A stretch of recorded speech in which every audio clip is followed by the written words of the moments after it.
What's up guys, HK here, bringing you the latest review on One Piece. Latest, technically, review on the latest chapter of One Piece. Chapter 840 something. I forget because I am starting to get bored of this arc, okay guys? But at the same time, you know, this arc has been a really mixed bag lately. Like, there are some good stuff and there's some bad stuff, and like every time there's a good stuff, it's like yay, and then it kind of ends and you're stuck with some boring segments. But this week's chapter was actually pretty cool, really. So we start with where we left off last week, right, with Sanji having kicked the crap out of Luffy. And Luffy isn't, you know, he's not taking that crap. I mean, this is stuff we've seen all before. This is basically Ines Lobby 2. We've seen these kind of reactions from characters before. They try to help and they refuse his help, and in the end, you know, it goes as it always goes. Luffy ends up coming to their aid and kicking their ass, and you know, everything works out in the end. But this week's chapter, you know, this week's chapter was pretty emotional and pretty unexpected with its turn of events. I mean, a few weeks ago, we found out about the whole Prometheus and Zeus angle that, you know, Big Mama has, like, in terms of powers, and we didn't really understand what that meant, whether it was devil fruit abilities or not. But now with this week's chapter, we get a more understanding of what they are, and we also get more of a setup of what's to come, really. But yeah, this week's chapter, like, in terms of just like setting up stories to come and the character development, it was phenomenal. Oda giving us the goods as always, that One Piece greatness as it were. And yeah, man, you've got Luffy refusing to move from that spot, and Nami telling him just to move an inch, because we know what happens right during this chapter is that we get the arranged army, if you will. These are the guys who Big Mama sends out after her, you know, her commander Commander Cracker got his ass kicked. And as we all know, the last time a commander got their ass kicked, they went after a Rouge, and you know, like, shit went nuts, right? You had Big Mama sending all of her kids after this one dude just because he beat one of her freaking commanders up. And she sent in her full wrath and fury, what with Zeus and Prometheus coming down, raining hailstorm fire and shit. And that was just a Rouge, man. This is Luffy right now, and he's basically at her front door, and he ain't moving. He's not running away. No, he's sitting there, and he's willing to take all the heat. He's willing to take all that pain and pressure, and it's like, dude, you're insane. Like, I mean, it's great. Like, that's part of Luffy's character, and it's great. You know, when he makes a promise, when he says something, he sticks to it. I mean, you've got like freaking rain coming down, and it's not even rain, it's Marzamime or whatever the hell you call it. And he's like, he's not even gonna drink or eat whatever is coming down. Like, you know, he refuses to. The only thing he's gonna eat is whatever Sanji gives him, and he's restrained to that philosophy, to that mentality, and he's sitting put.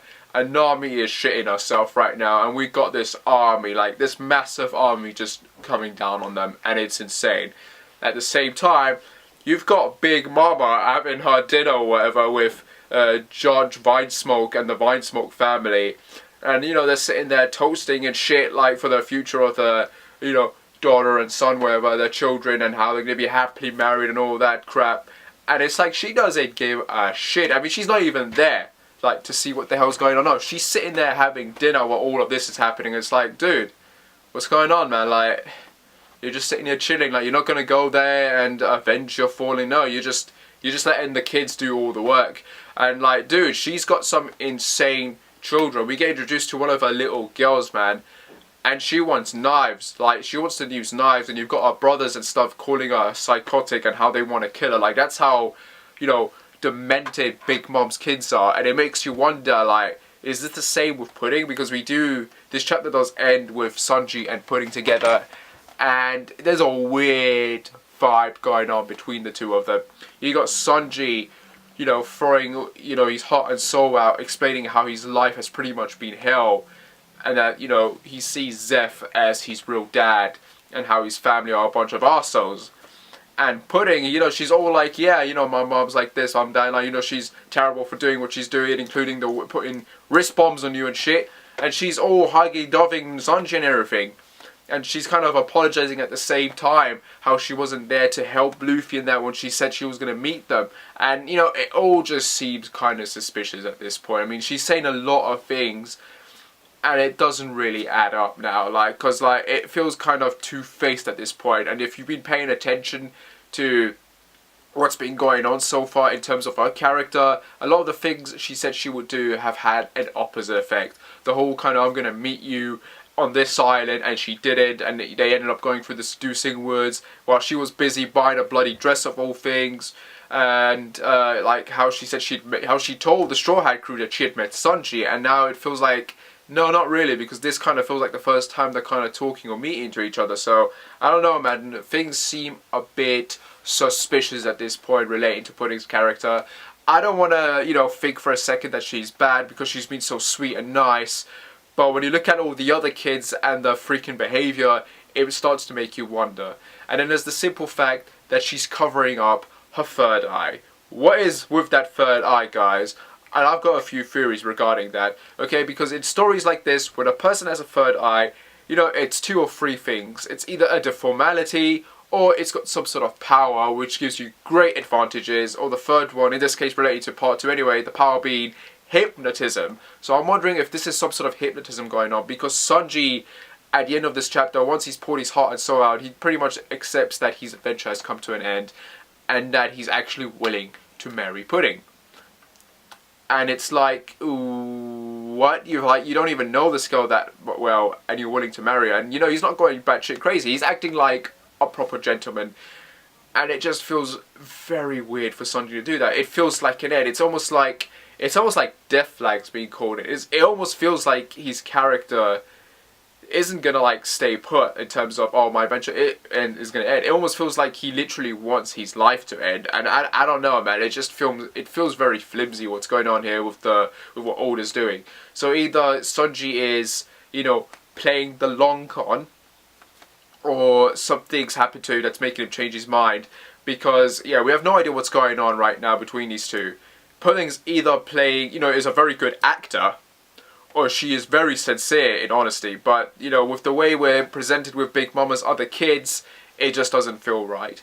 And the brilliance of this chapter, by the way, is kind of the drama that's unfolding. You know, while we cut to Sanji and Pudding, at the same time we're cutting back and forth between Luffy taking on the army as they're coming in. Now, we don't see the aftermath, so that's got me thinking, you know, something's going to have to happen in order for Luffy and Nami to get the hell out of there. Because, you know, one thing is for sure, they're not going to capture Luffy. They're going to kill him. They're going to eradicate him. And Luffy's just spent 11 hours kicking Cracker's ass, and he just got his ass kicked by Sanji at the same time after that. So, you know, he's tired and exhausted. He cannot keep this shit up. So something has to happen. And, you know, I'm either thinking someone's going to come to Luffy's rescue, this either being Jidao, am I saying that right?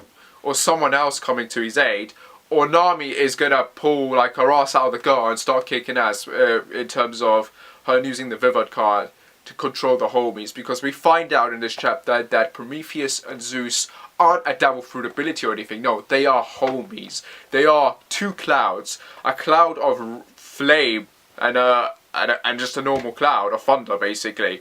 And, you know, Prometheus is all smiley and happy, while Zeus is all annoyed and shit. It's like, yep, here we go again. And you see the thunderstorms in the background. Like, I mean, they're basically at the fortress, at the Chitao, and outside of it, you've got these thunderstorms coming down, and the army coming down towards them. And, you know, it makes me wonder whether this is ready, because the thing about this chapter, right? No, the thing about this whole arc, it's got this kind of Disney, Alice in Wonderland, Nazi/French Revolution kind of theme going on with it, right? And the thing you also have to keep in mind is how Big Mama, in a way, in terms of her powers, she's got characters in this arc who have the opposite effect of powers with that. What I mean with that is, you know, her devil fruit ability is to take the life away, to take souls or whatever, and reanimate objects. Brook, for example, you know, his power is pretty similar. He's got like a soul devil fruit ability as well. Like his soul can come out and properly possess other things. We don't know yet, but it's kind of just, you know, it's kind of like a contrast between her power and his. And at the same time, she's got control of homies who control the weather, Prometheus and Zeus, fire and lightning. And then on the other hand, you've got Nami, who her expertise is controlling weather, and she's got a Vivid card that's controlling homies, for Christ's sake. So, you know, when you think about it, it almost feels like this is going to be Nami's big moment, where the tables are going to get turned, and Big Mama's going to have severely underestimated Luffy and his crew. And I'm thinking that's what's going to go down.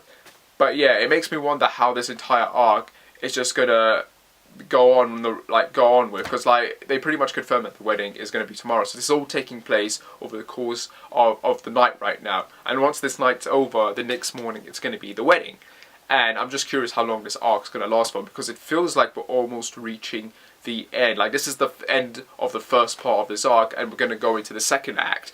So yeah, man, I mean, shit, man, Luffy really needs that help. I mean, his stubbornness looks like it's going to get him killed.